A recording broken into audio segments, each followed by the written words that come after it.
Natagpuan ding patay ang anak ng pinaslang na pulis na si Police Senior Master Sergeant Diane Marie Mollenido sa isang calamansi farm sa Victoria, Tarlac. Kinumpirma ng hiwalay na asawa ng policewoman ang pagkakakilanlan ng 8 taong gulang na si John Ismael sa isang punerarya sa Tarlac City.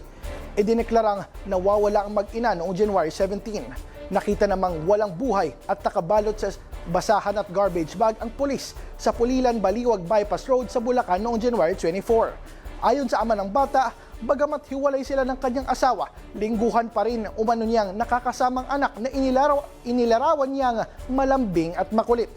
Isa sa persons of interest ay ang mismong tatay ng bata. Iniimbestigahan din ang isang ahente ng sasakyan kung saan sa kanyang bahay huling nakitang mag-ina.